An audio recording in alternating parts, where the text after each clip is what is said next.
आप देख रहे हैं डार्क फाइल्स। तो चलिए बढ़ते हैं आज की इस कहानी की ओर। दोस्तों, मेरा नाम प्रतीक है और मैं जो आपको ये घटना बताने जा रहा हूँ वो मेरे साथ आज से लगभग 15 साल पहले घटी थी। मेरा ट्रांसफ़र शहर से गांव के स्कूल में हुआ था। गांव का नाम था ब्रह्मपुर। नाम थोड़ा अजीब ज़रूर था, मगर वहाँ के लोग नहीं। वहाँ के लोग काफ़ी अच्छे थे, मुझे काफ़ी इज्जत देते थे और मैं भी उनसे उसी तरह काफ़ी इज्जत से पेश आता था। ये घटना उस वक्त की है जब स्कूल में बच्चों की वार्षिक परीक्षा चल रही थी। परीक्षा के दिनों में टीचरों का काम काफ़ी बढ़ जाता है। बच्चों के पेपर चेक करना उन्हीं में से एक काम है। इस काम में काफ़ी ज़्यादा वक्त लगता है। स्कूल में तो मैं पेपरों को चेक करता ही था, पर सारे पेपर चेक नहीं हो पाते थे, इसलिए मैं उन्हें घर ले आता था और आराम से घर पर फुर्सत से जांच करता था।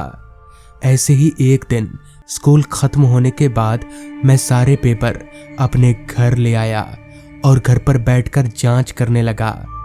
चेक करते करते दिन से शाम हो गई और शाम से रात का खाना बनाकर मैं खाकर सो गया।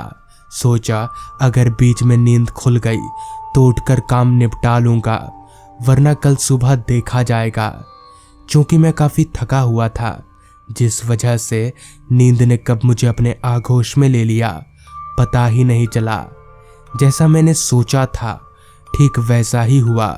रात के करीब 2 बजे के आसपास मेरी नींद खुली। मैंने उठकर थोड़ा पानी पिया और वापस अपने काम पर लग गया। चूँकि अब पेपर थोड़े ही बचे थे तो काम भी 15-20 मिनट में ख़त्म हो गया। मगर अब दिक्कत वाली बात ये थी कि मुझे नींद नहीं आ रही थी। बिस्तर पर लेटकर आंख बंद करके सोने की कोशिश भी मैंने की, मगर नींद ने मुझसे अपना किनारा ही बदल लिया था। मैंने सोचा वैसे भी नींद तो आ नहीं रही है, क्यों ना बाहर चलकर थोड़ा टहल लिया जाए, दिमाग फ्रेश हो जाएगा। यही सोचकर मैं घर से बाहर निकल आया। बाहर सन्नाटा इतना ज़्यादा था कि लग नहीं रहा था कि इस गांव में मेरे अलावा कोई रहता भी है।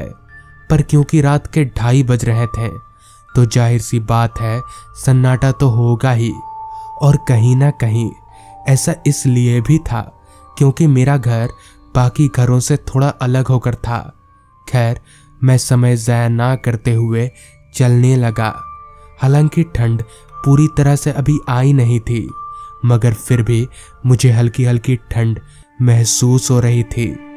इस तरह के शांत माहौल में रहना मुझे काफ़ी अच्छा लगता है और मुझे काफ़ी सुकून मिलता है। कहीं किसी के भी घर में से कोई हलचल की आवाज़ नहीं आ रही थी।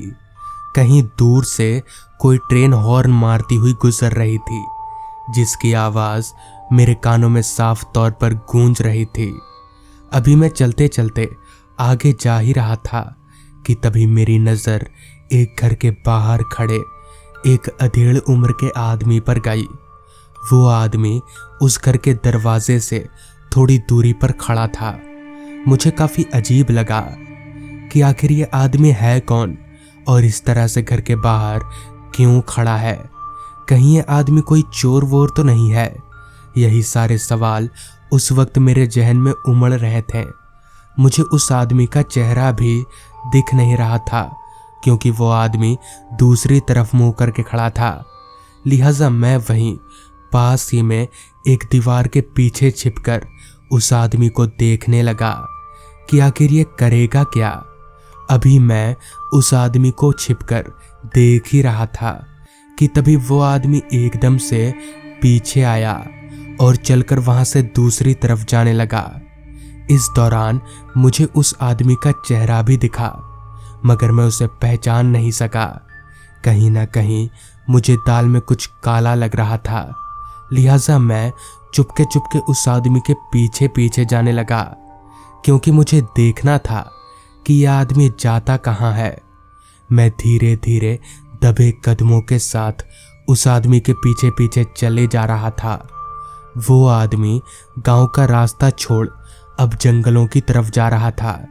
एक पल को रुककर मैंने सोचा कि आखिर इसका पीछा करूं या नहीं, मगर फिर सोचा कि देखना तो पड़ेगा कि आखिर ये है कौन और जाता कहाँ है। यही सोचकर मैं भी उस आदमी के पीछे पीछे जंगलों की तरफ जाने लगा। वो आदमी काफी तेजी से चल रहा था, जिस वजह से मुझे भी तेज तेज चलना पड़ रहा था। रात हर पल गहराती जा रही थी और साथ ही साथ ठंड में भी इजाफा होता जा रहा था। अभी मैं उस आदमी का पीछा कर ही रहा था कि तभी वो आदमी रास्ता छोड़ जंगलों के अंदर घुस गया। इस बार मैं थोड़ा घबरा गया कि क्या इस वक्त जंगल के अंदर जाना सही रहेगा। मुझे ये करना ठीक नहीं लगा, लिहाजा मैं पीछे मुड़कर वापस घर की तरफ जाने लगा। अभी मैं पीछे पलटा ही था कि तभी पीछे से मेरे कंधे पर एक हाथ आया। वो हाथ बर्फ के समान ठंडा था, इतना ठंडा कि कपड़ों के अंदर शरीर तक मुझे महसूस हो रहा था। मैं तुरंत पीछे पलटा तो पीछे का नज़ारा देख मैं दंग रह गया, क्योंकि ठीक मेरे पीछे वही आदमी खड़ा था जिसका अभी थोड़ी देर पहले मैं पीछा कर रहा था। मैं सुन्न पड़ चुका था। तभी उस आदमी ने कहा, अरे डरिए मत मास्टर जी, आपने मुझे नहीं पहचाना? वो घर जिसके बाहर में खड़ा था वो मेरा ही तो है। आप नहीं जानते मुझे? मैं तो बस अपने दूसरे घर जा रहा था। इस पर मैंने कहा, पहले कभी आपको इस गांव में देखा नहीं। इस पर वो आदमी बोला, दरअसल मैं बाहर काम करता हूँ ना, कभी कभी अपने घर आ पाता हूँ, इसलिए आपने शायद मुझे देखा नहीं होगा। मुझे समझ नहीं आ रहा था कि मैं क्या बोलूं। कहीं इस आदमी ने ऐसा पूछ लिया कि मैं इसका पीछा क्यों कर रहा था तो बेइज्जती हो जाएगी। इस वजह से मैं अपना सिर झुकाए चुपचाप खड़ा रहा। तभी उस आदमी ने कहा, मास्टर जी चलिए मेरे दूसरे घर पर। इस पर मैंने कहा, अरे नहीं नहीं, फिर कभी जाऊंगा, अभी काफ़ी रात हो गई है। तभी उस आदमी ने कहा, अरे चलिए, तो दिन में मुझे कहाँ समय मिलेगा। मुझे काफ़ी अजीब लग रहा था। जिस आदमी को मैं जानता नहीं हूँ उसके घर जाना मुझे ठीक नहीं लग रहा था, मगर वो आदमी इतनी जिद कर रहा था कि मुझे उसकी बात माननी ही पड़ी। जिसके बाद मुझे वो आदमी अपने साथ ले जाने लगा। वो जंगलों के अंदर मुझे ले जा रहा था, जो कि मुझे काफ़ी अजीब लग रहा था कि आखिर किस आदमी का घर घने जंगल के अंदर होगा। मगर मैं कुछ ना बोलकर उस आदमी के साथ साथ चले जा रहा था। चलते चलते अब हम जंगल के काफ़ी अंदर आ चुके थे, मगर अभी तक ना तो मुझे कोई आदमी नजर आ रहा था और ना ही कोई घर। वो आदमी मेरे कंधे पर हाथ रखकर मुझे लिए जा रहा था। अभी हम लोग आगे बढ़ ही रहे थे कि तभी मेरी नज़र सामने शमशान पर गई। जी हाँ, शमशान। जंगल में इधर एक शमशान भी था।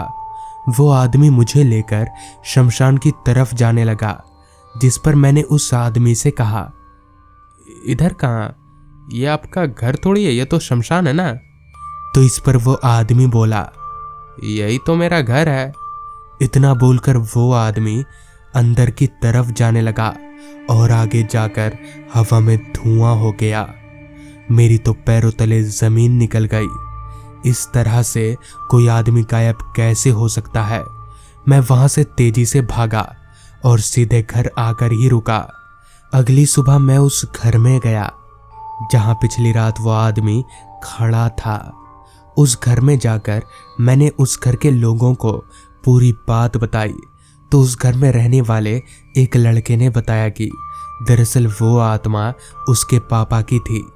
उसके पापा गांव से बाहर काम करते थे और एक दिन गांव लौटते समय ट्रेन हादसे में उनके पापा की जान चली गई।